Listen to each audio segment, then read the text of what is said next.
Eu estava comentando com vocês, tem um livro muito legal chamado Lords da Estratégia, né? E esse livro, ele conta um pouco a história, né? De como essa indústria da estratégia, né? Enfim, isso que a gente observa hoje foi criado, né? Começou nos Estados Unidos a partir da década de 60, né? A gente teve ali o desenvolvimento disso que acabou se tornando uma indústria, né?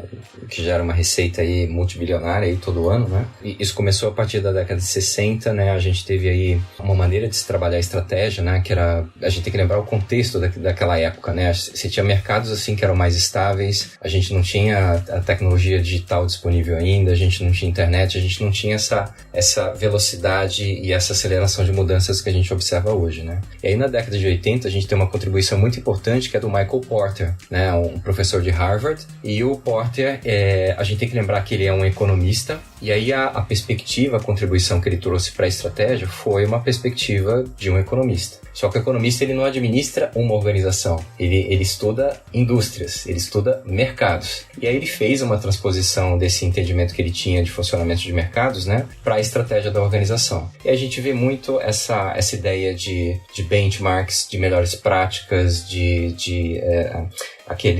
aquela ferramenta, né, a análise das 5 forças, né, o modelo de 5 forças de Porter, que são contribuições interessantes. Mas é uma perspectiva dentro de várias perspectivas existentes, né, que a gente pode pensar a respeito desse tema multidimensional que é a estratégia. Só fazendo um comentário a respeito da origem, né, de como é que isso surgiu. Sensacional, a gente começar já falando dessa origem aqui é sensacional. Resumindo bastante aqui, ó, a culpa é do Porter. Brincadeira. Pode soltar a vinheta aí, Léo, que a gente vai começar esse episódio que já promete muito, hein? Olá, seja bem-vindo ao Love the Problem, o podcast oficial da Knowledge 21, ou K21 para você que já é da família.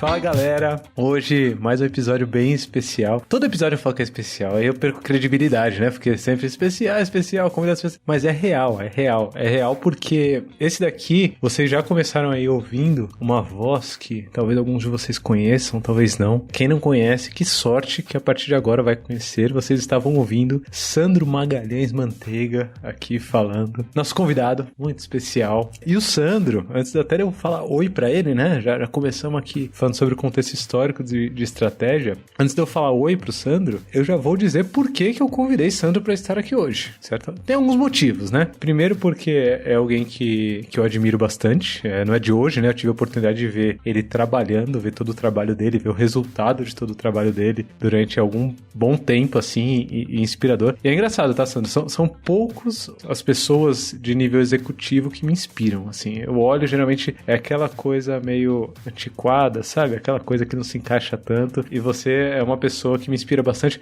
Só pra não deixar você sozinho, assim, acho que tinha uma formação ali de algumas pessoas muito boas naquela época que a gente chegou a trabalhar junto. Acho que fica aqui, inclusive, um abraço pro Juan, né? Que é outra pessoa que me inspira bastante, né? E o Sandro Manteiga isso aqui conosco, né? Que ainda nem falei oi pra ele. Ele fez uma palestra no Agile Cult Camp, se eu não me engano, de 2019. Tô perdido no tempo, né? Quem não tá? 2020, todo mundo se perdeu. A Agile Cult Camp eu acho que 2019, porque 2020 não teve, 2019 não fui, e eu perdi essa palestra, certo? E foi a palestra mais comentada do evento. Meu Deus do céu, foi sensacional. Foi 2020, teve esse ano? Foi fevereiro desse ano, Tô perdido. Foi no início desse ano. Tô perdido. Foi no início desse ano. Abraço pra quem organiza o Agile Cult Camp também, não vou nem falar nomes que eu vou esquecer. Molezinho, todo mundo. Tem o Samuca, ajudou, a Auri, Marcelo, não sei, tem um monte de gente Cecília. aí. Marcelo e Ceci, mó galera aí. E eu perdi essa palestra. E eu falei, nada mais justo do que democratizar essa palestra, colocando no ar pra qualquer pessoa do mundo ouvir. E aqui a gente não vai fazer a palestra, é claro, né? Aqui a gente vai bater papo. Porque estamos além do próprio Sandro. E agora sim, fala Sandro, tudo bom? Tudo bem, um prazer estar aqui com vocês, eu muito contente. Prazer. Hoje o Sandro, ele tá como se eu falar besteira, me corrige aí, tá? Mas o Sandro, acho que ele tá como COO no PicPay. E ele foi diretor também do PagSeguro PagSeguro durante um bom tempo, no momento que PagSeguro acho que foi case para todo o mundo, né? Não só Brasil, mas todo mundo, fazendo IPO na Bolsa de Nova York. Coisa bonita de se ver assim, né? Então, um prazer gigante estar com o Sandro. E nada mais justo do que trazer junto com ele uma voz que vocês já conhecem, de lá do comecinho do Love the Problem, né? Primeiros episódios do Love the Problem, ela estava aqui. Mari Zaparoli, tudo bom, Mari? Oi, pessoal, tudo bem? Tudo bem, Lula? Obrigada pelo convite mais uma vez. Meu podcast da lista de favoritos, então é uma honra estar aqui, ainda mais com essa galera, né? Sandro. E eu não vou falar o nome não vou fazer spoiler do terceiro convidado. O terceiro convidado já... Eu tô tirando o atraso com esse convidado, Mari, porque eu demorei muito tempo pra chamar ele e agora a gente tá fazendo seguidinho, assim, ó, sequência. Vocês ouviram no último episódio, agora vão ouvir de novo, ter o prazer de ouvir de novo aqui o CFC Carlos Felipe Cardoso, um dos meus mentores, trabalha comigo na K21, Agile Expert também, e é alguém que tá em contato aí com C-Levels, né, com pessoas que trabalham estratégia em diversas empresas, diversos setores, diversas indústrias. Tem muito aqui pra trazer de realidade. Fala, CFC, beleza? Fala, galera, tudo bom? Prazer estar aqui, ainda mais com a Mari e com o Sandro, dois queridos aqui. Um orgulho de ter trabalhado com eles e o que eles produziram e produzem ainda, né? Parece até que eu aposentei vocês dois agora, sacanagem, isso não se faz. Porra, estão produzindo ainda, estão a toda aí. Mari na bem, Sandro agora no PicPay há pouco tempo. Pô, muito feliz de estar aqui com vocês. Vamos lá. Nesse assunto eu me sinto aprendiz perto dos dois aqui, então vamos embora. Todo mundo aprende, todo mundo ensina, exatamente, todo mundo aprende, todo mundo ensina, mas eu aprendo mais que todo mundo, né, CFC? Tô aqui quase todo episódio aprendendo aqui, aulas privadas, né? A Mari também, pra quem não conhece a Mari, né? Pô, sério, procura. Se você não conhece a Mari, tá atrasado, assim, procura a Mari Zaparoli aí, tem muitas palestras publicadas, tem muito conteúdo bom, é um dos nomes também que dentro desse processo de evolução do PagSeguro foi crucial, né? E ainda é alguém que impacta muito a comunidade, desde a comunidade ágil, quanto os nichos específicos da comunidade ágil, tipo mulheres agilistas, teve no podcast Agile Girls também, que tá no seu top também, que eu vi, Mari. Eu vi na retrospectiva do Spotify aí. Tá no top também. Um beijo pra Thaís que puxa o Agile Girls. Ouçam o Agile Girls.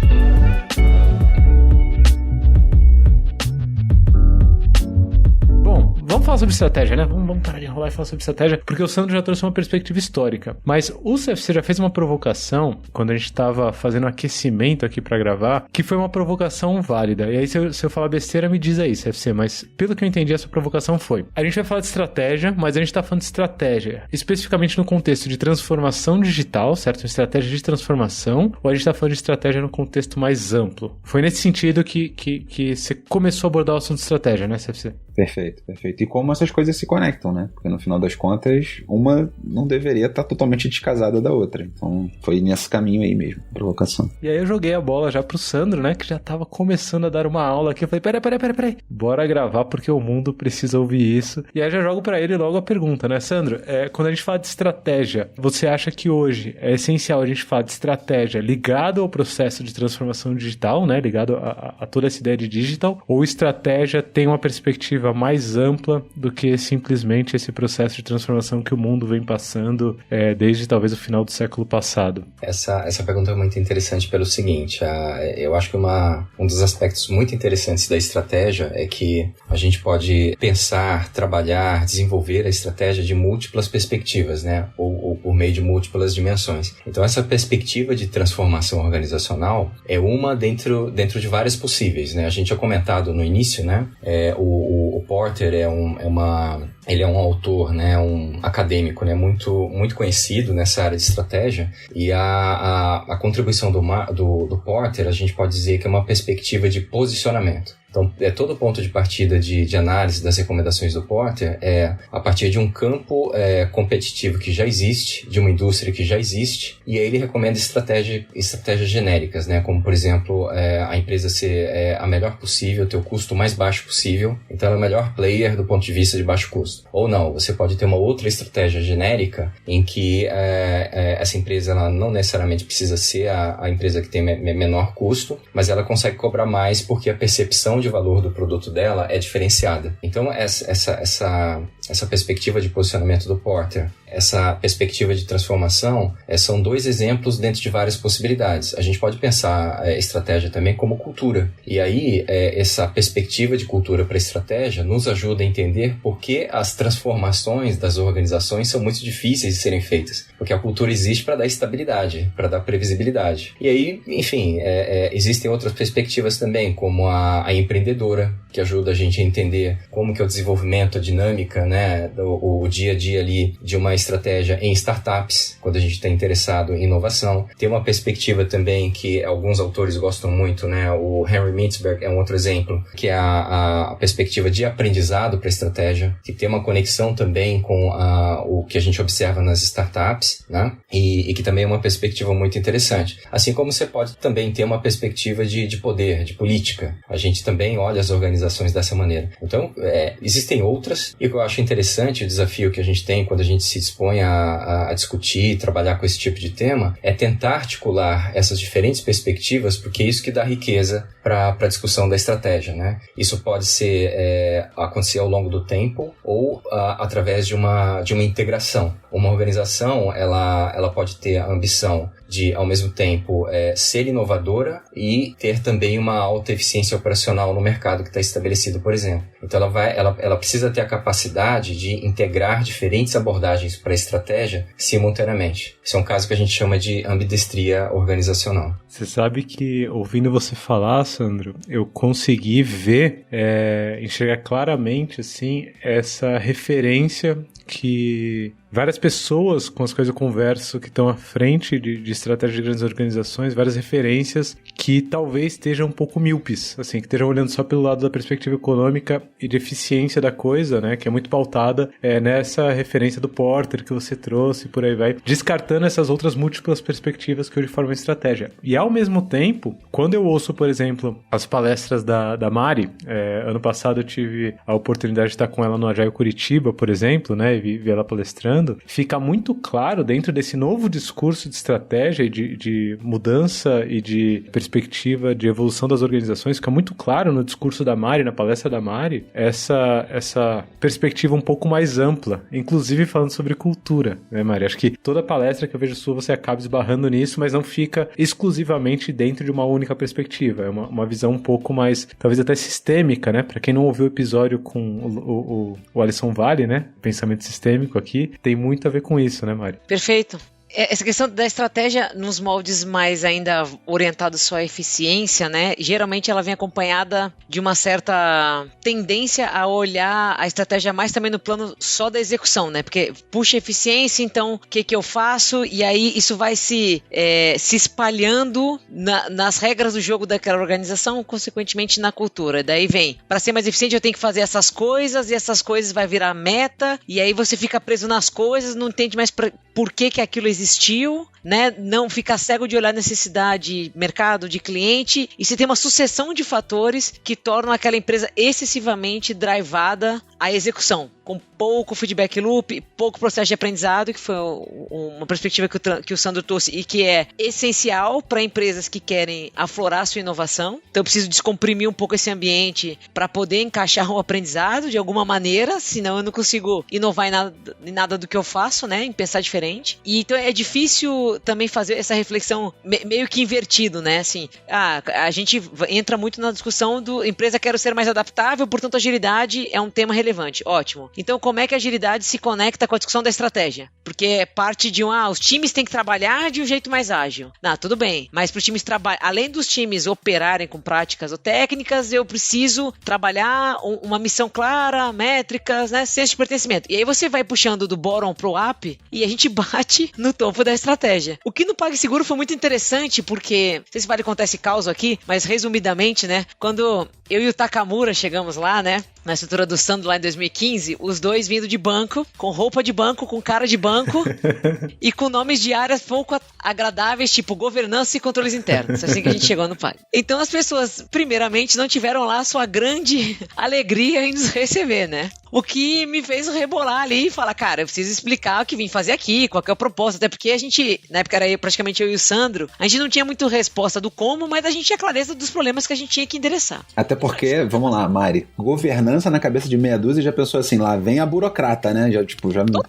Total. Né? Governança e controles internos, né? Tipo, 2015, e já tinha dissonância visual, daí você tinha dissonância de nome das coisas, e aí a gente, aliás, é outra coisa interessante, a gente só diminuiu o ranço da governança quando a gente apelidou de GPP, né? Vocês lembram disso, né? Da governança de portfólio pago, botou o loginho e tal, aí deu uma suavizada. Mas acho que um passo interessante disso foi que aí eu falei, bom, vamos explicar para as pessoas que problemas a gente vai se propor a resolver como área. E eu comecei o workshop da GPP, desde o mês 0, e até a gente sair do PAG, todos os meses tinha pelo menos uma turma, né, para trazer gente interessada e o onboarding das pessoas, naquele crescimento do PagSeguro acelerado, a gente sempre tinha que fazer isso ciclicamente. Lá por 1 ano e meio eu fiz todas as turmas, depois o time foi se apropriando, depois que a gente passou a ter time, né? Mas enfim, a gente foi aprendendo e compartilhando com as pessoas os aprendizados. Mas por que eu tô falando disso? Porque desde o dia 0 eu fiz esse workshop e desde o dia 0, uma das coisas que eu dizia lá, o portfólio é uma instrumentação, um apoio à gestão para orquestrar os esforços diante de uma estratégia e dar clareza a ela. E desde o dia 0 eu escutava a pergunta, ao final do workshop. Ah, legal, você conhece a estratégia do PagSeguro? Porque a gente não. Então conta aí pra gente. Aí falei, puxa, né? Realmente, essa conversa não faz sentido.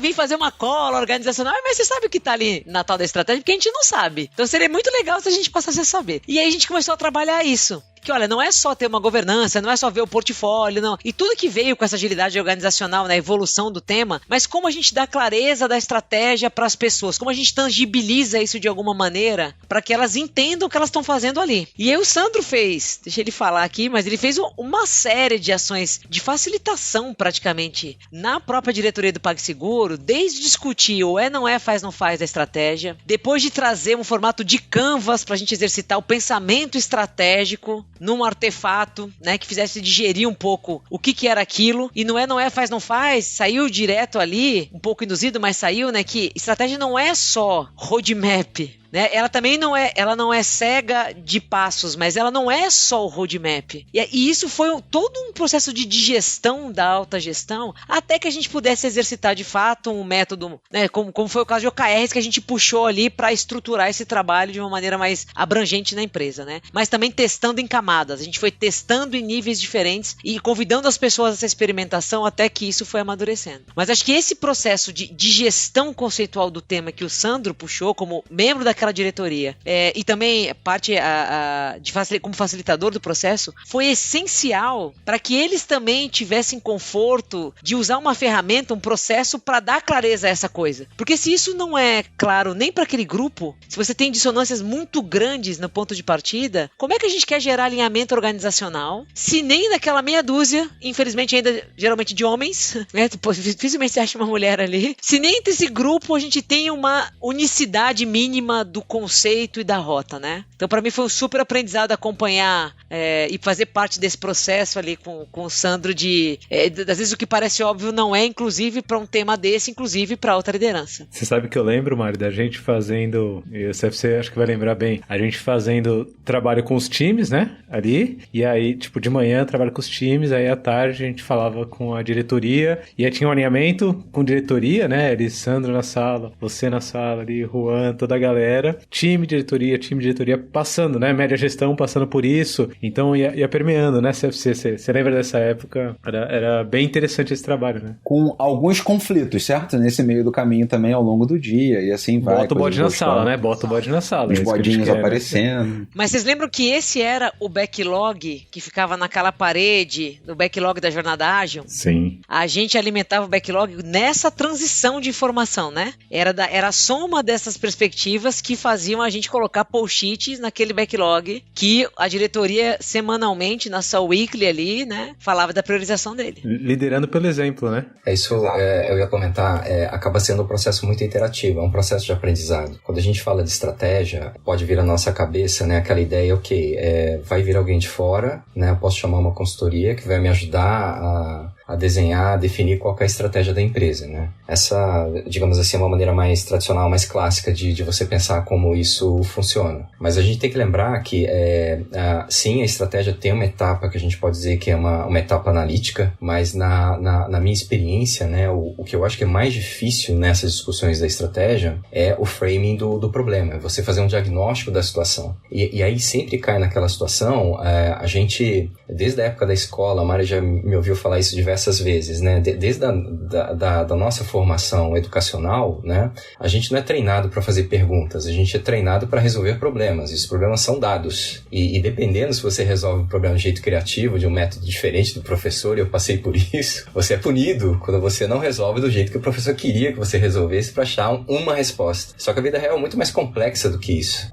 Muitas vezes os problemas não são dados, a situação não é clara. Então essa etapa de diagnóstico e de framing da situação, né, em que a gente precisa olhar para o mundo, olhar para os nossos clientes potenciais e falar, poxa, quem são os clientes potenciais? Qual é o problema que eu quero resolver? Essas são as etapas fundamentais para a discussão de uma estratégia. E um outro aspecto interessante também, isso tem um livro do Richard Rumelt, né, que eu acho um livro muito legal, né, o nome do livro é Good Strategy, Bad Strategy, eu falei desse livro também na apresentação, Lula, e ele fala o seguinte, a estratégia ela tem que ser um negócio muito simples de você explicar. Se você precisa de dezenas ou centenas de slides para explicar a estratégia numa empresa, é porque você não entendeu a essência do problema que ela se propõe a resolver. E é muito difícil para a gente, independente da área e do nível hierárquico que a gente tenha na organização, fazer esse diagnóstico, esse framing, porque é um exercício de questionamento. E a gente já está acostumado, ok, me deu o problema, eu vou entregar a solução, né? O nosso treinamento também como gestor, depois da escola, ele vai muito nessa linha, né? De resolvedores de problema. E estratégia é muito um exercício de formulação de questionamento. Lula, queria pegar um gancho aqui, porque na conversa aqui uma coisa que me veio à mente, né? Como a gente já lidou em empresas com estratégia tarefeira no final do dia, né? Que não é estratégia de verdade. Era essa palavra que eu queria trazer, você tarefeiro, né? O discurso da Mari do Santo traz muito tarefismo, né? Só faz.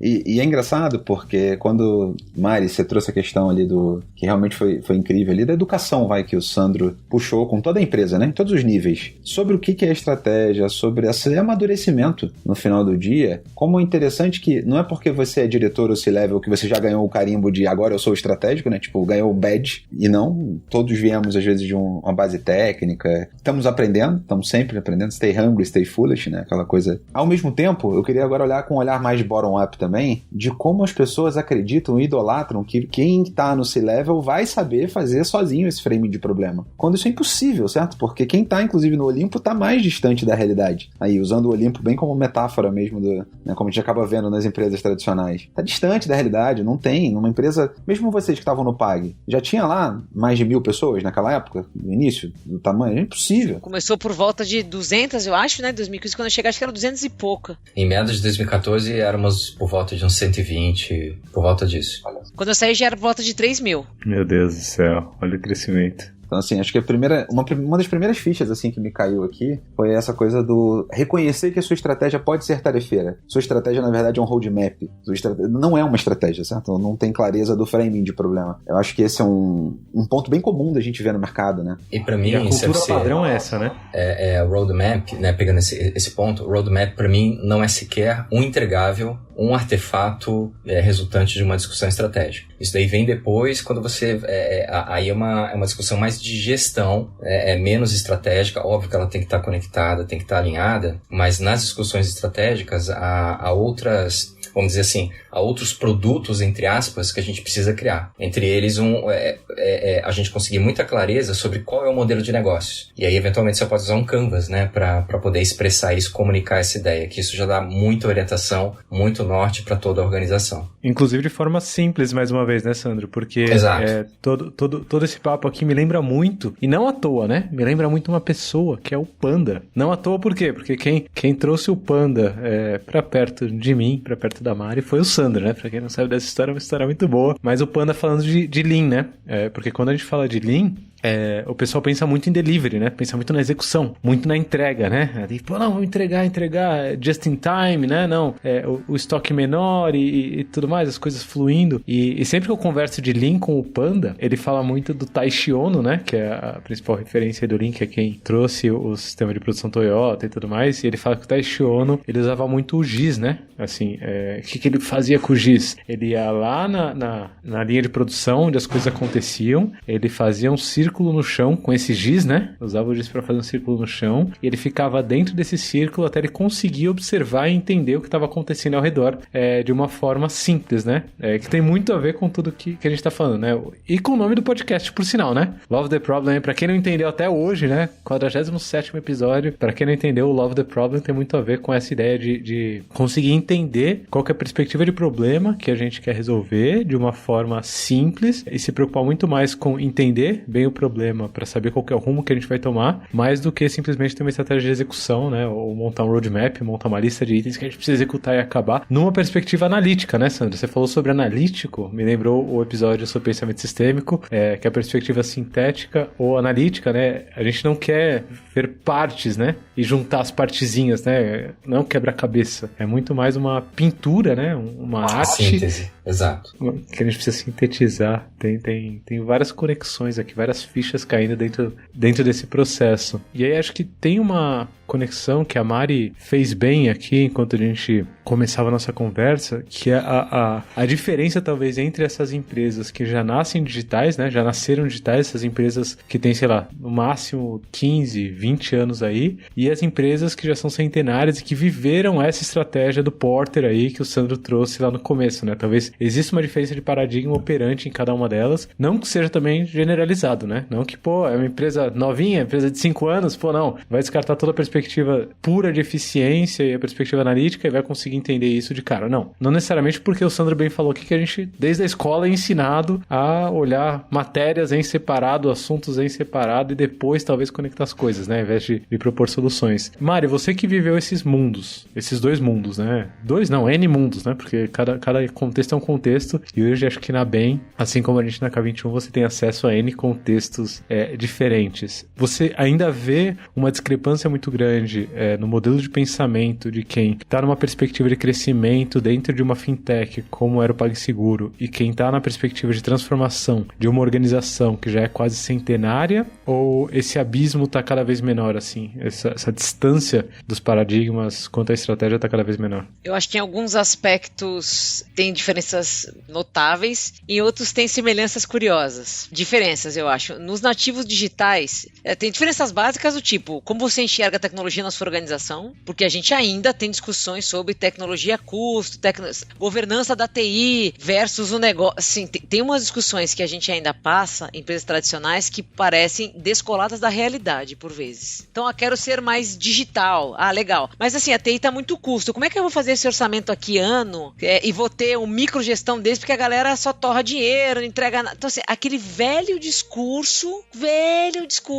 com a ambição de ser mais digital, adaptável e ágil. Assim, terceiriza com fornecedor mais barato, né, Mari? Que aí vai ser digital mesmo, quero ver. Só para não perder a piada, Mari, o Sandro agora há pouco falou de ambidestria organizacional, isso é esquizofrenia organizacional, certo? Porque é a discussão de eu quero ser digital, mas eu quero economizar em TI porque eles gastam demais, tipo, é surreal. E a TI terceira e tudo isso, né? Então como é que eu aperto a visão? Então, e a maneira de resolver isso é mais controle. Então você tem esse cenário que como você falou, esquizofrenia. Beleza. Outro cenário que eu acho que tem de diferença nesses mundos é que os nativos digitais, que geralmente também cresceram, né, as scale-ups, desse mundo mais test and learn, incerto, competitivo, e tem que achar um caminho de crescer, né? Como é que eu vou entrar nesse mercado? Qual proposta de valor eu vou agregar? Que modelo de negócio eu vou usar e tal? Eles têm uma predisposição natural muito maior de revisitar os seus conceitos e ambições e a própria estratégia conforme a vida real acontece e conforme você precisa identificar outros movimentos, né? Então, no Pag, eu não vou entrar muito nos detalhes do qual é a linha boa, porque também às vezes passa por exagero, mas o Pag é um exemplo de organização que cresceu e que, com acertos e erros, entre aspas, ou aprendizado, seja o que for, é uma empresa que inegavelmente se movimenta. Acho que isso é inegável. Essa empresa se mexe, né? Ela reage. E acho que essa sensação de reação, de mobilidade, né? Como a gente vê também no Nubank, essas coisas, ou das pequenas, né? Acho que elas trazem essa abertura a olhar a estratégia, a olhar aquilo que foi a priorização e tudo que vem na execução também de uma maneira mais aberta, mais conectada com a realidade do que as empresas tradicionais que, por vezes, ainda fazem suas discussões de 5 anos, 20 anos, 10 anos, e aí, claro, você passa 8 meses discutindo uma visão de 5 anos, depois dói sair dessa visão, né? Porque você passou 8 meses discutindo ela, né? Realmente dói. Você fala, pô, aquela visão ali, eu não sei mais se ela se aplica pra mim. É uma coisa doída. O que eu acho que ainda tem de semelhança que é curioso, mas eu acho que por caminhos diferentes. O comando e controle, o que eu tenho percebido é que o comando e controle, ele pode aparecer em ambos os cenários por gatilhos diferentes. Nos grandes, por aquela desconfiança antiga, perene, de muita gente, dos recursos, e que se você não tiver o comando e controle em todos os níveis, você não sabe o que as pessoas estão fazendo, elas vão te enganar, você tem que bater o ponto, senão ela vai dormir no seu home office, estou sofrendo, não sei se a pessoa está trabalhando e tudo isso. Dessa mentalidade velha do operador, né? Será que essa pessoa está trabalhando mesmo, né? E tal. Nos novos, que crescem com a famosa mentalidade de fundador e tal, esse negócio está aparecendo desse ponto de vista de não largar o osso. E também não acompanhar o crescimento da empresa. E quando você vai ver por caminhos diferentes, você tem o mesmo comportamento do comando e controle. Mas como é que eu vou ver? Mas você tem que ver mesmo? Né? Você ainda tem que ver? Ou tem que ser desse mesmo jeito? Essa empresa tinha 10, agora tem 100, mas ela vai ter 1.000. Daqui a pouco ela tem 10.000. Então eu tenho ouvido muita gente que tá nas scale-ups, amigos que até circularam e alguns até saíram delas, por sofrerem esses efeitos na microgestão, e aí somado geralmente a uma desorganização, né? Porque a desorganização também aparece, porque o negócio está crescendo e em ebulição, e aí a empresa ela demora para achar sua nova rota, seu novo formato. Que eu acho que esse foi um grande trunfo do PAG, da era que a gente viveu. O PAG conseguiu acertar a sua rota no ponto bom dessa curva, num tamanho bom, com uma quantidade de negócios ainda não tão complexa. Muita gente acabou saindo também, a gente acompanhou perdas significativas, muita gente entrou, mas acho que o PAG investiu no bom momento. O que eu acho curioso é a gente ver as nativas digitais que crescem também sofrendo de comando e controle, mas do meu ponto de vista, por outros gatilhos, né? Por outra rota de pensamento. Usando essa analogia, Mari, é muito interessante, né? Uma frase no outro dia que eu falei, o pessoal até gostou, que eu falei, pô, o pai da microgestão, o pai, a mãe, né? Ou a mãe, é a falta de visibilidade, né? Porque é bem isso. Como é que a gente consegue crescer e a gente começa a perder a mão da visibilidade? Posso falar enquanto fundador da K21, porque eu não toco mais tudo e nem quero, porém, ao mesmo tempo, tem um demônio que vive da gente que parece que é o demônio do heroísmo, né? Que a gente quer, de alguma forma, tocar cada vez mais. E, cara, é um demônio a ser controlado. Nas grandes organizações, nas organizações scale-ups aí, como você falou, a gente vê muito isso, né? Os executivos, nesse ato de heroísmo, querendo abraçar o mundo, na prática, também não são estratégicos, já não estão ajudando a formular, e aí usando aqui, Sandro, que você trouxe agora há pouco, a fomentar a estratégia para a organização, né? Pelo contrário, eles são aqueles que estão cobrando o roadmap dos times, muitas vezes, tentando gerar visibilidade na marra, e fazem o efeito contrário, né? Ao invés de estar ajudando a organização a amadurecer, estão ajudando a... Né? O Lula adora uma frase do Reinventando Organizações, que a maturidade da liderança dita a maturidade da organização. Tá fazendo exatamente isso, né? Garantindo. E aí, Sandro, eu queria até, Lula, roubando um pouco aqui das suas honras aqui, junto com a Mari, perguntar para eles... Tá em casa. Como que a gente faz? Quais são os principais desafios para educar? Porque isso é sobre transformação de cultura, né? No final das contas, estratégia de cultura, a gente estava falando um pouquinho antes do papo começar. Como é que a gente consegue educar uma organização aos poucos e modificando essa cultura? Eu queria muito ouvir de vocês aí. Eu vou complementar ainda, CFC, vou complementar porque eu tô enviesado aqui, porque eu tô vendo no fundo do Sandro aqui o logo do PicPay, né? Assim, é verdade. E ele tá aí há alguns meses aí, e a Mari trouxe uma questão que é muito vida real, né? Então, se você puder conectar isso, Sandro, com o seu dia a dia e os desafios e o que você tá fazendo no PicPay, e como você consegue conviver com isso, né? Uma empresa escalando cada vez mais também, PicPay, né? Sou cliente aqui, né? Tô aqui o tempo todo transferindo dinheiro pra cá, pra lá e paga aqui e ali. Como você consegue conviver com isso no seu dia a dia, né? Complementando um pouco a pergunta do CFC aí. Tô curioso, só jogando na fogueira. Legal. Eu acho que dá pra juntar isso tudo que a gente tava falando, né?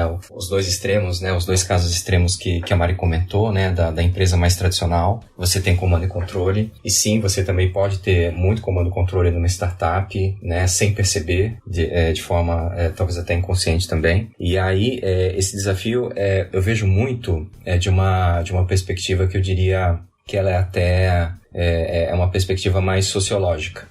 A gente tem um ramo da sociologia que são as teorias da prática, né? E por que eu acho isso legal? Porque eu estou estudando isso, né? Que eu preciso terminar a minha pesquisa, eu estou usando isso daí como arcabouço teórico para poder entender o que acontece nas organizações. E o que eu acho legal, uma das coisas legais que vem dessa contribuição das teorias da prática, né? Dentro dessa visão mais sociológica das organizações, é o seguinte: tem um conhecimento que a gente tem, que a gente chama da prática. Então a gente fala das práticas de agilidade. Então o Kanban é um exemplo, Scrum é um exemplo, né? O Management 3.0, ele traz práticas ali de como você trabalha a gestão numa organização, né, que se pretende ágil, né? E aí você tem, além da prática, que é aquilo que é de conhecimento público, né? Você tem os praticantes, que são as pessoas que estão nas empresas, nas organizações. E aí você tem um terceiro conceito, que é a integração, a junção da prática, aquilo que se conhece, né, publicamente, com os praticantes. Então, o que acontece na vida real, no dia a dia das organizações, é o que a gente chama de praxis, que é a junção entre a prática de conhecimento público e os praticantes. E acontece que,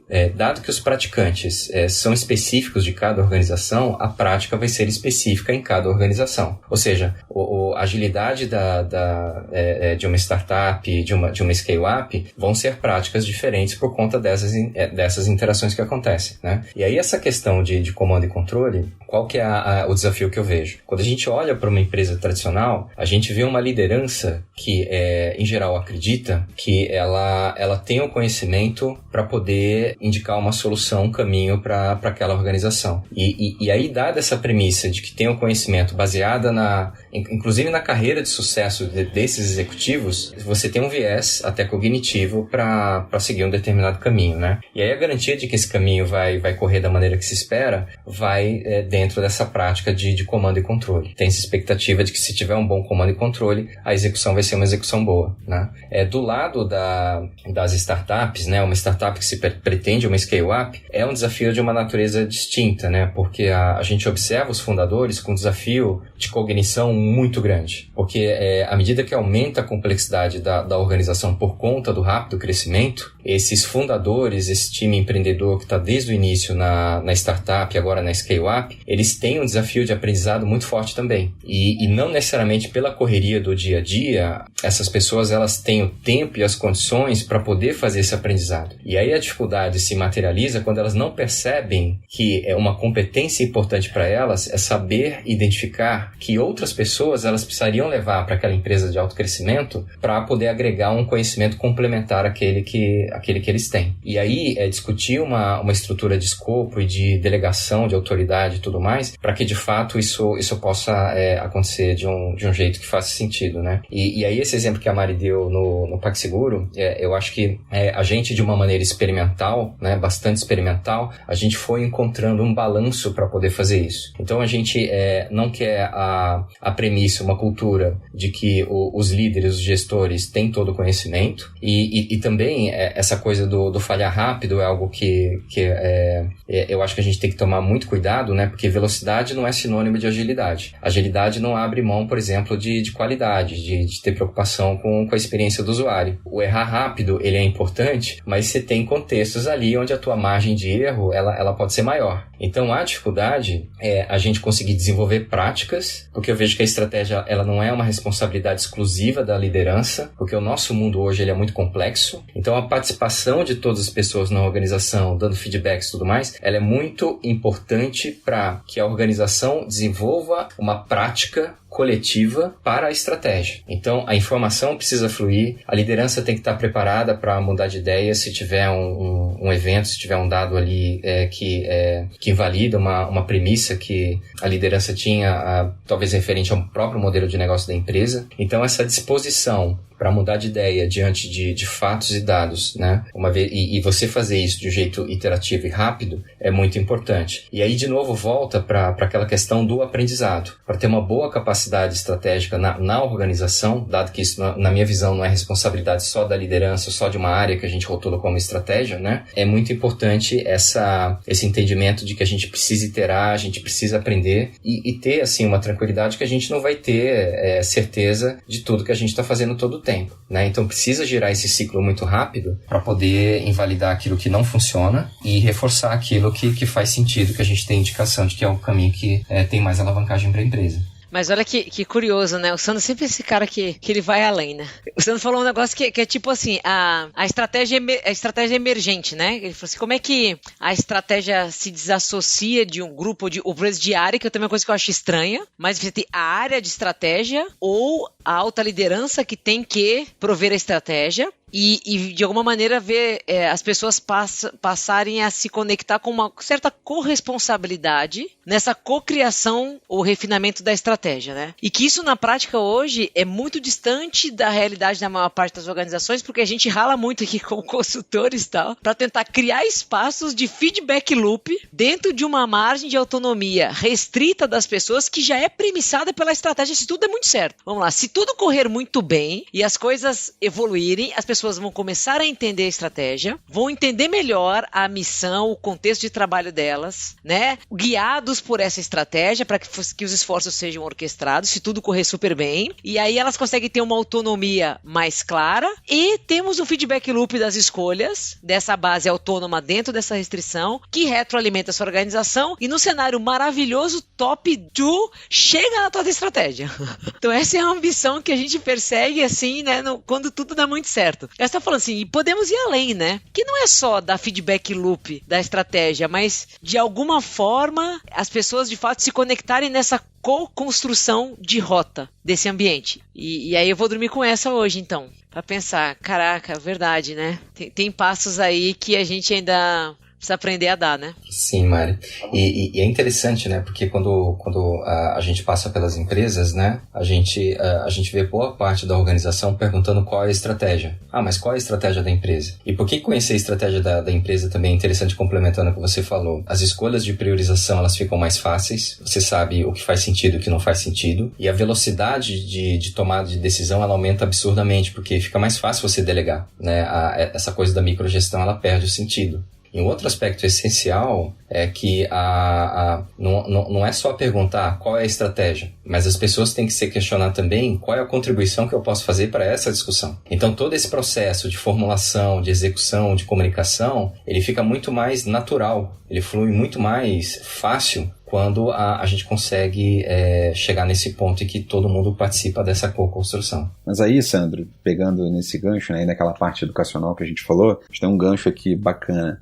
Primeiro que a gente fala qual é a estratégia da empresa, né? Você já tira da primeira pessoa, porque teria um nós. Eu sou parte dessa empresa. Então, e aí isso me lembrou uma frase do livro A Empresa Conectada, do Dave Gray, que é quando a gente educou as pessoas como idiotas, né? Ou a gente tentou desenhar processos para que tratar as pessoas como idiotas, elas se comportam como idiotas. E é muito isso, né? O processo educacional, lembra que a gente pedia pra tia para ir ao banheiro, né? Aquela coisa. E a gente nem entendeu o porquê que, se ela disser não, o que você faz, né? Nessa hora. E meio que a gente educa enquanto senior management, várias vezes, os colaboradores assim, né? Não, se o teu chefe, a tua chefe falou, é teu líder supremo, aquela Deus falou, acabou, né? Então, tipo, não discuta. Pouco, Mari, do que você trouxe ali do feedback loop. E aí, como fazer para essa alimentação de estratégia ser orgânica? Eu queria trazer aqui um pouco, não sei, provavelmente vocês também viveram o mundo da consultoria aí, até pra gente discutir um pouquinho aqui como exemplos, porque eu vi vários exemplos muito legais agora durante a pandemia do Covid, que toda aquela estratégia bonita, que veio de 3 anos, desenhada, etc. A Covid deu na cara, né? Por quê? Porque mudou tudo, o cenário não é mais esse, o crescimento do teu setor ficou maluco, a China, e assim vamos. E como foi importante dar voz para as pessoas, e a gente pegou alguns clientes nossos que super responderam bem a isso, e outros em que a liderança simplesmente tentou abafar todo mundo, porque se sentiu, sabe aquela coisa do rei, a rainha está nu, ou está nua aqui? Se sentiu, porque como assim eu, enquanto alta liderança, queria voltar num assunto que no final das contas é um pouco sobre cultura, né, de novo. Como é que a gente faz para desenvolver isso, Sandro? Eu continuo com essa pergunta aí para vocês, porque não trivial, né? Tem muito a ver com, acho que, terreno fértil, né, CFC? Você falou de orgânico, acho que você falou sobre orgânico, a Mari falou sobre emergente, o Sandro falou bastante sobre co-criar, né? Então acho que a sua pergunta tem muito a ver com como eu consigo fazer um terreno fértil, né? Esses espaços que a escola no modelo tradicional que a gente foi educado lá atrás coloca a gente de cercadinhos e e se limite a isso, é uma terra muito seca, né? É uma terra que não vai brotar coisa, é uma terra que no máximo alguém vai abrir um buraco, botar uma planta de plástico ali, ela vai nascer e vai morrer do jeito que foi colocada ali, né? Então, acho que essa pergunta tem muito a ver com como que eu crio um terreno fértil para as coisas emergirem, né? Para essa cocriação emergir de fato na prática, né? Seriam estrategistas, então, agricultores, né? Eu tô viajando aqui já. Cara, essa pergunta é o santo graal aí que todo mundo procura, né? Assim, sem nenhuma intenção de dar uma receita, uma resposta definitiva, né? Eu acho que tem aqui algumas linhas, né? Eu acho que tem algumas coisas que a gente já sabe que não funcionam, né? A gente pode usar recursos de metáforas para pensar organizações. Então, tem aquela visão mais mecanicista, aquela coisa mais tradicional que veio do início da primeira revolução industrial, né? De que a gente pode pensar organizações como máquinas, então tem uma lógica fixa ali de funcionamento e tudo mais. A gente sabe que isso no mundo de hoje não funciona, não faz sentido. A gente precisa de uma plasticidade ali. Uma metáfora que eu gosto em particular e é coerente com essa visão sociológica é pensar que organizações são sistemas sociais. Essa ideia do CNPJ é um conceito que foi construído por nós. Toda organização são pessoas que estão ali, que entenderam que aquilo faz sentido, porque as organizações elas criam relacionamentos com os clientes, se a gente for pensar. E ali são pessoas se relacionando com pessoas, né? E aí se você é o cliente, ou se você está na organização que provê aquele serviço para o cliente, aquilo é uma questão circunstancial. E aí, se você pensa dessa maneira, né, que organizações são sistemas sociais, organizações são feitas por pessoas para pessoas, aí você já talvez surjam caminhos que façam mais sentido para desenvolver essas práticas, né, de estratégia. Então aí você vai estar mais atento para essa manifestação da praxis, né, que é você juntar aquele conhecimento, entre aspas, teórico, né, de práticas e tudo mais, com as características culturais que os praticantes têm, né, os comportamentos, os incentivos que tem naquela organização. E aí o que você pode fazer como liderança é induzir caminhos que façam sentido, é fazer muito questionamento e não dar a resposta da microgestão, não é chegar e escrever no quadro branco qual é o roadmap, né, mas formular as questões essenciais para que saia um roadmap coerente, que faça sentido, ter muita preocupação com a coerência de práticas que existem ali naquele sistema social, né? A gente já falou isso em várias conversas, né? Poxa, e a gente vê isso em várias transformações de agilidade da organização. Não adianta eu levar só o que é a prática do Scrum, do Kanban, se eu não fizer uma revisão da coerência das outras práticas da organização, que senão cai naquela situação, CFC, que você comentou, a organização ela fica esquizofrênica, porque, né, ela fica ali com práticas ali de gestão que não são coerentes. Então, acho que muita responsabilidade da liderança é ter uma preocupação com essa coerência. É olhar essas interações sociais que surgem e pensar de um modo crítico, poxa, o que a gente está colocando lá de fato tem coerência? A prática de agilidade, quando eu olho o sistema de incentivo da empresa, eles se conversam, eles se reforçam? Ou tem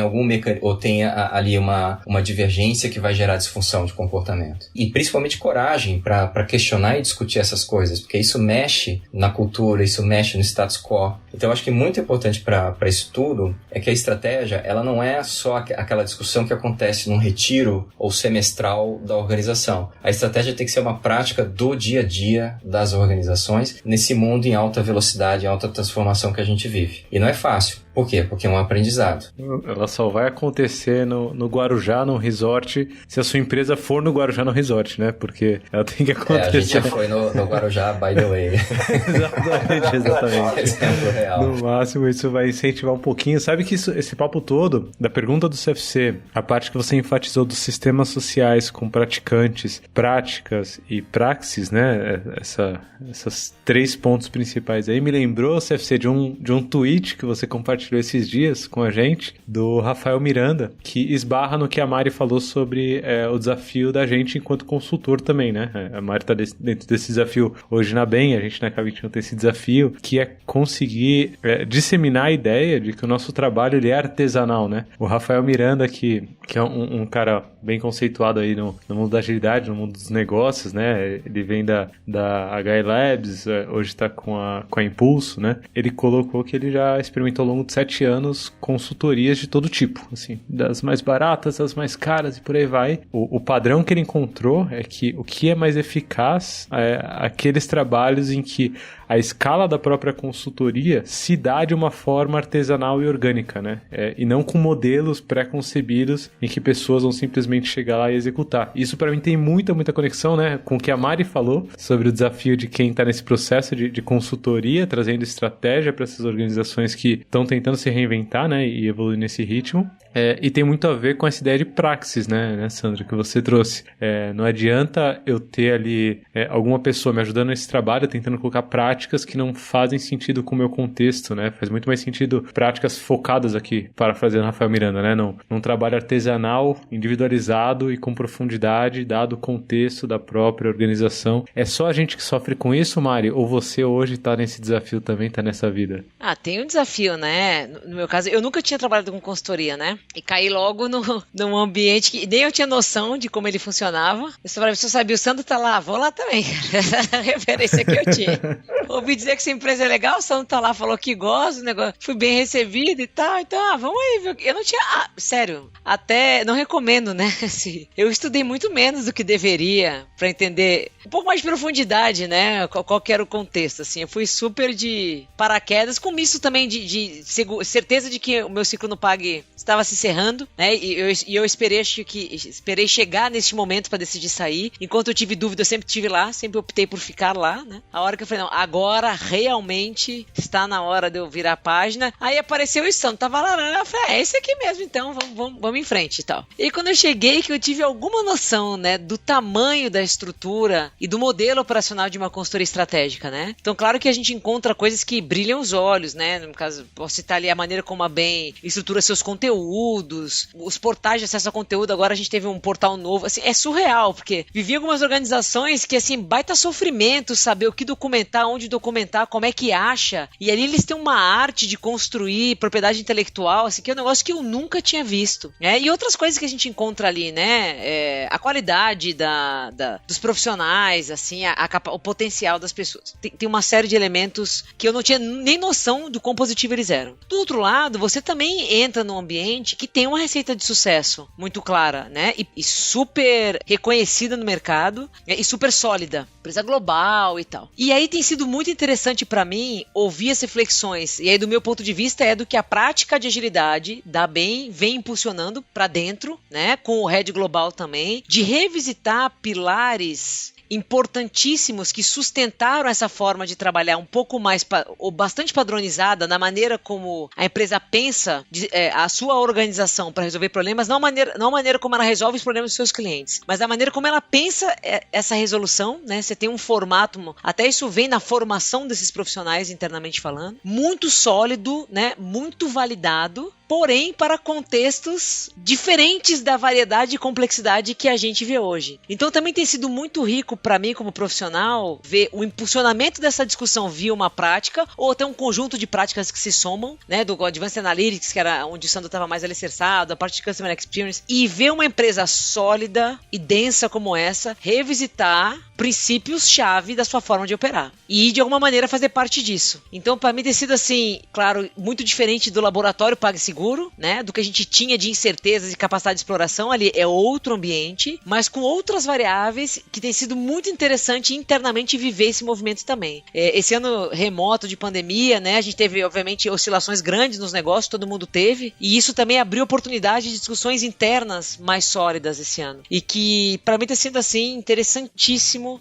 e obviamente me fez estudar o estado atual, né, dado que eu entrei com uma certa ignorância do ambiente. Aí eu falei, caraca, eu preciso estudar essas coisas. Eu fui entender como é que as pessoas chegam até aqui, como é que é o processo seletivo, o que são essas expressões que todo mundo usa, que eu não fiz treinamento, sabe assim? Então eu tive que correr atrás de um setup para entender, não, essa é a organização que eu decidi estar, e agora para onde ela tá querendo se movimentar, né? Então essa mobilidade também está entrando nas sólidas e grandes organizações estratégicas. Eu não tenho dúvida que as outras empresas estratégicas também estão fazendo seus movimentos, né? Porque o mercado está pedindo, os resultados estão aí, sair, né? Então, também passo por isso, sem dúvida. Mas é muito legal fazer parte. Eu queria só deixar registrado que é baita orgulho uma mulher brasileira influenciando numa organização internacional enorme e trazendo essa transformação, certo? Também, de discutir o status quo, fazendo, porque é não trivial, certo? Só para deixar gravado aqui em público a admiração por Dona Mari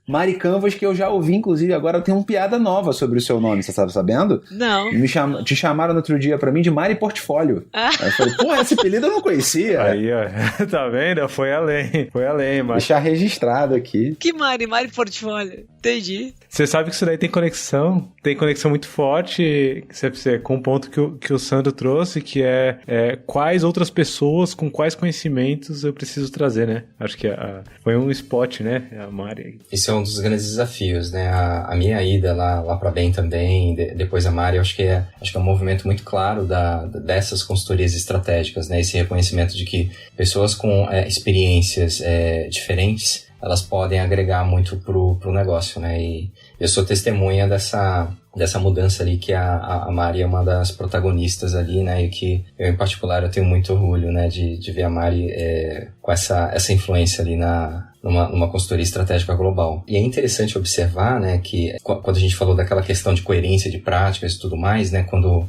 eu vejo, assim, o olhar que eu tive para Bain, as práticas que a gente observa ali em relação a pessoas, a modo de trabalho e tudo mais, elas têm uma coerência muito elevada. Então, acho que isso ajuda a explicar o alto nível de efetividade que uma empresa como a Bain Company tem. Ali, quando você tem um olhar de fora, você observa, a minha conclusão foi, não tem nada fora do lugar. É tudo muito coerente. O problema de boa parte das organizações é ficar no meio do caminho. É tentar levar práticas de fora para dentro, mas sem revisitar, sem questionar as práticas existentes e resolver as incoerências da maneira mais rápida possível, né? Sabe que ouvindo a sua história, Mari, eu consigo empatizar muito, porque quando eu fui convidado para trabalhar na K21, foi mais ou menos nessa, né? Pô, não, uns caras que eu confio, né? Uns caras que são meus mestres ali, estão me chamando, sei lá pra que é. Vou lá ver, né? Vou experimentar. E tô aqui até hoje muito nessa ideia de sendo regado, né? Tô sendo regado aqui e tal. E hoje, com a gente fazendo esse trabalho, partindo de uma outra perspectiva, né? Da perspectiva de alguém que já nasceu dentro desse mundo de agilidade, mas também levando essas conexões estratégicas, né? Tanto através de consultoria, é óbvio, mas até mesmo pelo Love the Problem, né? Que é uma forma da gente democratizar toda essa mudança de paradigma, não só para quem tem acesso e condições financeiras, né? Para pagar, que seja uma consultoria, né? Que seja um treinamento, mas para quem tem, sei lá, Spotify na mão, né? Tem Spotify, dá o play e ouve aí 1 hora da Mari, do CFC e do Sandro falando sobre estratégia, né? CFC que passou por todo esse processo, né? Até antes de eu estar nessa brincadeira toda. Como que você vê essa evolução da gente discutindo estratégia hoje com empresas de diversos setores, né? Diversos tamanhos, maiores empresas do Brasil. A gente tá atuando junto com a Bain, né? A gente atuando sozinho em algumas empresas, com outras consultorias. Como que você vê esse processo todo, esses desafios, pra gente começar a encaminhar aqui pros finalmente do nosso papo sobre estratégia? Não vou, eu fico até com medo de citar alguém, porque, né, na frente do Sandro não dá medo, Mari, de citar algum autor que você gosta, porque o cara... Autor? Eu também não cito ninguém, não. Falou, ouvi dizer, sabe? Uma vez eu li. Mas eu acho que tem uma coisa que é muito legal, quando a gente está discutindo sobre estratégia, sobre uma estratégia mais orgânica, mais ágil, vamos colocar assim. Hoje está muito claro que um dos papas do Change Management, né, o Kotter, ele fala sobre o senso de urgência. E graças a Deus a pandemia resolveu boa parte das empresas que não tinham senso de urgência ainda para o assunto. Eu acho que finalmente a pandemia, né, a Covid de novo, fazendo a transformação da maior parte das empresas aí, que não tinham entrado na onda ainda. Acho que o senso de urgência, saímos da ignorância, né, inconsciente, para agora, cara, eu sou consciente de que eu sou ignorante em determinados temas. Então eu vejo uma evolução grande no mercado brasileiro e somente europeu, que eu ainda tenho mais contato, nessas questões de, ok, estratégia não é uma coisa sólida daquele boardzinho, não adianta nada se eu não estiver sendo retroalimentado, se eu não tiver uma coisa mais orgânica. Olha, as pessoas podem falar, eu quero que elas tenham voz. Quem tá na base sabe até mais do que eu, que tô aqui no Olimpo. Então, acho que esse senso de urgência, essa incompetência consciente, na média sempre, né? Porque a gente sempre tá falando na média, evoluiu muito. Queria ouvir de vocês, se isso também é impressão, mas eu, pelo menos, no contato desse ano, principalmente, quem não tava ainda com senso de urgência, agora ligou, já percebeu que tá atrasado, putz, o bonde tá passando. O que vocês acham aí? Faz sentido? Assim, acho que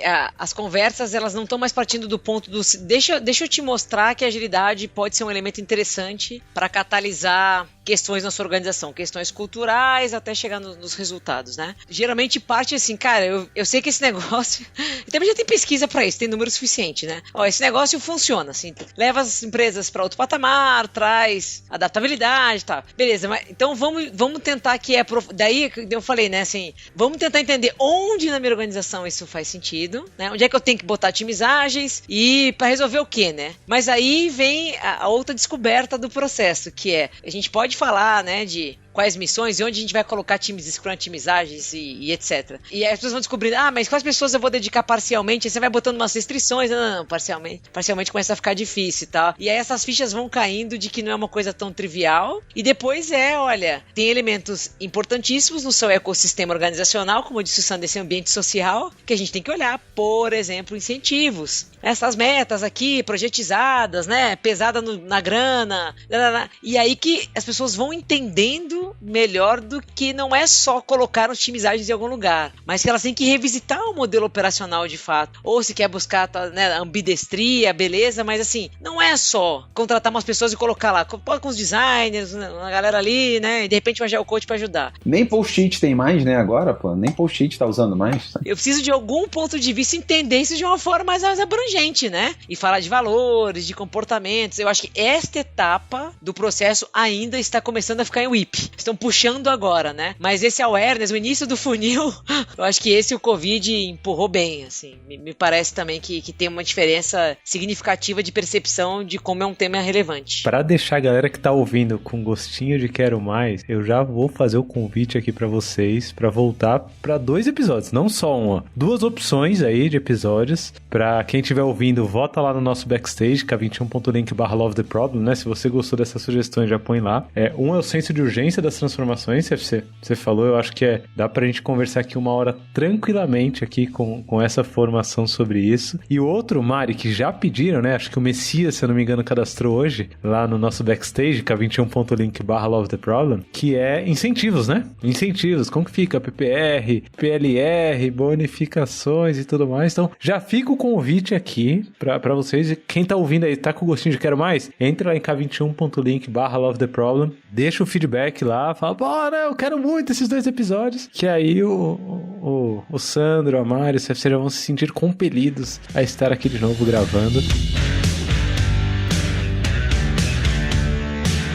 E pra fechar esse episódio de hoje, eu queria fazer de um jeito diferente. Ao invés de pedir dicas pra vocês, eu fui anotando aqui os meus aprendizados durante esse episódio. E aí, eu vou publicar esses aprendizados, esse trechinho aqui que eu tô gravando, eu vou publicar no Instagram do Love the Problem. Então, se você tá ouvindo esse trechinho no Instagram do Love the Problem, é só pra você ter um gostinho e ouvir o episódio inteiro lá no Spotify, certo? Então, sobre estratégia, os pontos principais que a gente tá dizendo aqui, reforçando, com Sandro Manteiga, com Mari Zaparoli, com o CFC, é que estratégia bem feita, ela é uma coisa explicitada de uma forma simples, certo? Uma frase, um canvas, um slide, alguma coisa assim. Ela é o resultado de uma observação sintética da coisa, né? Não é simplesmente juntar partes que você vai sair com a sua estratégia, que é muito mais um olhar sobre o todo, conectado com a realidade, contextual, certo? É a união da prática com os praticantes, baseada aí nisso, nessa conexão que a gente chama de praxis. Esse daí foi para mim um aprendizado sensacional. Não é responsabilidade exclusiva da liderança, porque ela parte de práticas coletivas a partir de informações que precisam fluir para essa corresponsabilidade de fato acontecer, né? E dentro disso, alguns aprendizados importantes quais pessoas com quais conhecimentos eu preciso trazer para dentro da minha organização para essa corresponsabilidade acontecer de fato, né? Como que eu gero esse ambiente fértil para isso tudo emergir, para a gente conseguir aprender junto, né? Dentro disso, dado que a gente nunca vai ter certeza de tudo, e que cada um, e aí essa é a mensagem mais importante para quem estiver ouvindo, principalmente principalmente no Instagram, né? Tava só andando no Instagram aí, parou nesse áudio. Fica aqui a mensagem então. O que você consegue fazer para co-construir essa estratégia no seu dia a dia? Dado que não é responsabilidade exclusiva dessa liderança, né? No final, a estratégia é só parte de uma organização que é um sistema social e toda a lógica organizacional que a gente usa por trás é simplesmente uma abstração para esse sistema social que é uma empresa, uma organização. Ficou bonito esse final, hein? Confere lá no Spotify o episódio 47 do Love the Problem, que vale muito a pena. Mas eu queria agradecer aqui, Sandro, obrigado pela participação, Sandro. Muito, muito bom te ter aqui. As portas estão abertas, já deixei 2 opções de temas aí. Muito obrigado por estar aqui, Sandro. Obrigadão mesmo. Foi ótimo estar aqui com vocês, pessoas que eu gosto, que eu admiro, nada melhor do que isso. Sensacional. Mari, obrigado. Acho que a gente está muito bem representado no mundo com Mari Zaparoli. De novo, para quem nunca ouviu nada da Mari, nunca viu nada da Mari, agora já ouviu um episódio inteiro, pelo menos, né? Volta lá no portfólio Ágil versus Castelos de Mentiras, acho que é o episódio 2 do Love the Problem, 3, não lembro, alguma coisa assim. Veja palestras da Mari. Mari, obrigado por estar aqui. Obrigadão mesmo. Eu que agradeço. O Sandro falou tudo, né? Pessoas que a gente gosta, admira, tem prazer de conversar, iniciando tão difícil de boas conversas com essa sensação remota, né? Que é diferente do que a gente está acostumado. Então foi um super prazer, eu que agradeço e sempre bom ouvi-los, ouvir vocês, pessoas queridas da K21. O Sandro nem se fala, né, que eu sou suspeita para falar, mas já estou com saudade de ouvi-lo, dado que infelizmente eu não tenho ele mais na minha rotina, mas eu ando infiltrando aqui algumas pessoas para manter de alguma forma a rotina da gente poder se contactar e falar e tal. Então, super obrigado. Eu vou dar play nesse episódio pelo menos umas 10 vezes, Mari, e aí vou ouvir o Sandro, mais de 10 horas do Sandro aí junto com a gente. Inclusive, Mário, um parênteses aqui legal é que a gente teve uma dobradinha de episódios aqui muito bom, né? Um episódio com a Amanda, o seguinte com a Mari. Então, sensacional. O próximo a gente vai ter que chamar os 3 pequenos, Mari, pra estar aqui com a gente, os 3 filhos. Pode estar aí, a Jael Kids, né? A gente pode falar sobre isso. Fazer uma bagunça. Família inteira, a família completa aqui. Como levar agilidade para ajudar na gestão de um lar durante a pandemia com 3 crianças. Podemos falar sobre isso. Sensacional. Digamos que o IP seja alto, né, com 3 crianças, vamos combinar. Inclusive um beijo pra Amanda de novo. Amanda, belos feedbacks sobre o último episódio que a gente gravou, sensacional. CFC, você já é de casa, né? Você aqui tamo todo dia aí junto, mas obrigado por estar aqui, 2º episódio seguido, 2 episódios de vários outros, né, que vem por aí. Eu só tenho a agradecer por você ter me convidado pra vir com Sandro e Mari, porque, né, oportunidade não pode dar abraço agora, né, que a gente não tá próximo no dia a dia, então, pelo menos aqui tá um tempinho junto, pegar esse banho de referências que o Sandro sempre traz pra gente, a Mari querida como sempre aqui, simpatia total. Só faltou a gente cantar evidências no final, Mari, mas aí deixa pra lá, a gente deixa pra um evento presencial um dia. Quem não entendeu a piada interna, vê o vídeo do Scrum Gathering de 2019, vocês vão entender. Tá lá, violão e Lula, tudo. toma essa bola aí agora de achar. Olha, Scrum Gathering 2021, vamos tocar a evidência 2 vezes, porque 2020 não teve evidências. Não, Agile in the Jungle com violão e tudo, CFC, tá? É muito pop, tá muito pop. Sensacional. Pra quem não pegou as referências que o Sandro trouxe, que o CFC trouxe, que a Mari trouxe, que eu trouxe nesse episódio, k21.link/Love the Problem, lá no backstage, tem um cardzinho com todas as referências pra você digerir aos pouquinhos, assim, ó, vai pegando uma a outra, e pra deixar feedback pra todo mundo, mas os feedbacks também podem vir pelo Instagram do Love the Problem, né? @LoveTheProblem no Instagram. Eu tô fazendo um pitch que é muito bom, ó. O pitch atualmente eu sei que você gasta muito tempo no Instagram. Eu sei. Torne esse tempo mais útil. Segue o @LoveTheProblem, certo? Gostou, né? Pitch, vendeu. Ó. Só nessa eu já ganhei mais... Incrível. 300 seguidores, até parece. É isso aí, galera. Valeu. Até o próximo. Um abraço.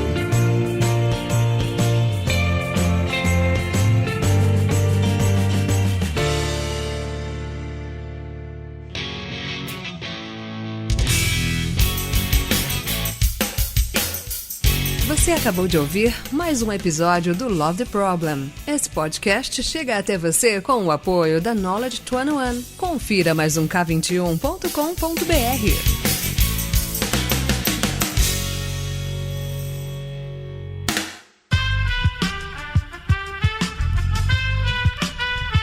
Esse podcast foi editado por Aerolitos Edição Inteligente.